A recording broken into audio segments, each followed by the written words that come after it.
Glenda Jackson's life was a story of defiance, brilliance, and relentless conviction. Even when she stood in Parliament in 2013, 2 days after Margaret Thatcher's death, she embodied the same fire that had defined her entire career. Her 8-minute speech tearing into the former Prime Minister was so fierce that members shouted for her to sit down. She didn't. It was the culmination of a lifetime spent refusing to be silenced. Long before politics, before the Oscars and the headlines, she was a working-class girl from Birkenhead who knew that survival meant working harder than anyone else. Born on May 9, 1936 at 151 Market Street in Birkenhead, Cheshire, Glenda Mae Jackson was named after Glenda Farrell, a quick-witted Hollywood actress known for playing tough, street-smart women. Her mother Joan chose the name deliberately, perhaps sensing the strength her daughter would one day show. The family lived in poverty, moving to a tiny house at 21 Lake Place with an outside toilet. Her father, Harry, worked as a bricklayer and later joined the Navy to serve on a minesweeper during the war. Glenda was the eldest of 4 daughters, growing up in a home where work meant food. "If you didn't work, you didn't eat," she would say later. At 16, after failing her school certificate, she left education behind and took a job at Boots the chemist. She called it that bloody chemist's shop, hating the monotony and the low pay. Watching wealthier classmates move on while she stocked shelves was torture. But fate intervened when she joined a local amateur theater group at the Hoylake YMCA. After a performance of J.B. Priestley's Mystery of Green Fingers, someone told her she should act professionally. The idea took root. Her real education had always come from the cinema. During and after the war, she spent hours in dark picture houses in Birkenhead and Hoylake, losing herself in films for 6p a ticket. Hollywood gave her dreams that her ration book life could not. Her mother's choice of name now made sense. Glenda Farrell had played bold, working-class heroines and Jackson would become one. In 1955 she applied to RADA, the only drama school she knew. At first, she was told there were no scholarships, but her manager at Boots wrote to the Cheshire County Council and helped her secure a grant. At 18 she arrived in London and joined a class that included Albert Finney and Sion Phillips. Unlike many of her classmates, Jackson came from real struggle.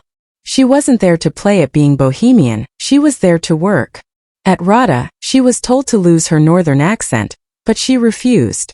Keeping her voice was an act of defiance, a stand against class expectations. She became part of a new wave of actors bringing real voices and real lives to the stage. Her first professional job came in 1957 at the Crew Repertory Theatre, earning just £3 a week. The conditions were harsh: cold, damp digs, shared beds, and 1 meal a day. When she caught the flu, she performed through a fever because missing a show wasn't an option. By 1964, Jackson had joined the Royal Shakespeare Company. Critics dismissed her as too harsh, too sharp, not pretty enough for leading roles. She almost quit until director Peter Brook saw something different: a fierce intelligence that could redefine women on stage. In 1965, she appeared nude and bloodied in Marat/Sade as Charlotte Corday, shocking audiences and receiving death threats. It wasn't about provocation, it was about truth. The play's film version made her an international name, even as it was banned or censored in parts of Britain. In 1969, she starred in Women in Love, playing the artist Gudrun Brangwen.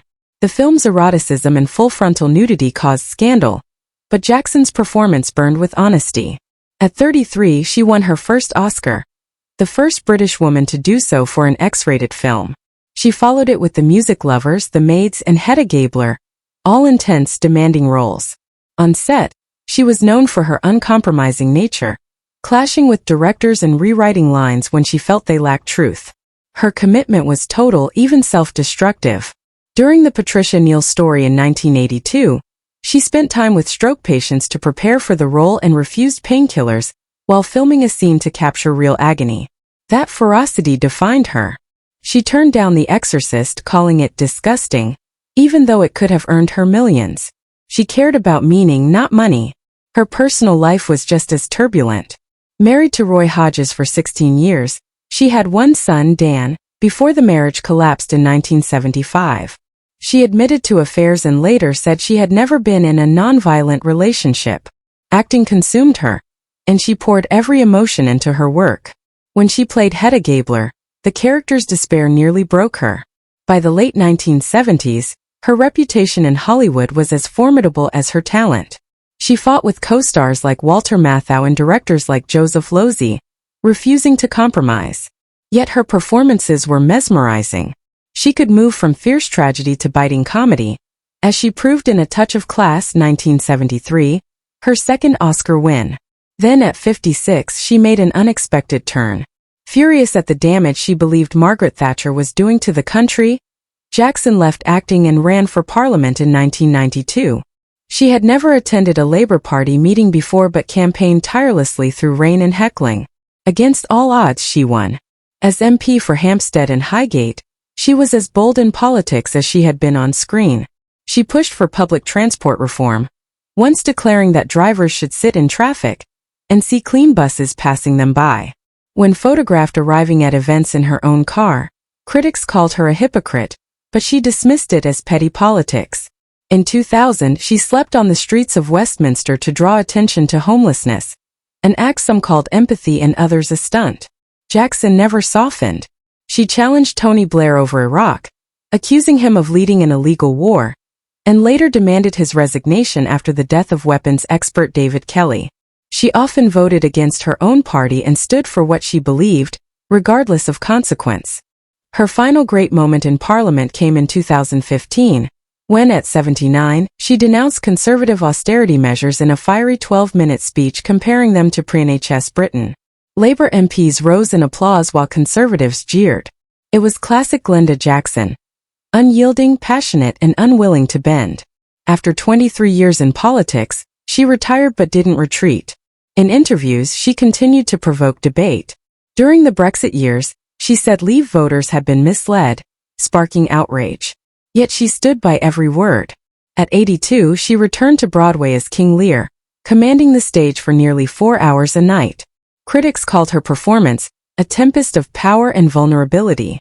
In 2020, she gave a devastating portrayal of a woman with dementia in Elizabeth is Missing, inspired by her own mother's Alzheimer's. The role earned her a BAFTA and reminded audiences why she had once ruled both stage and screen. 2 years later, she filmed her final performance in The Great Escaper alongside Michael Caine. Frail but undiminished, she brought warmth and truth to every moment. Glenda Jackson died peacefully at 87, surrounded by family.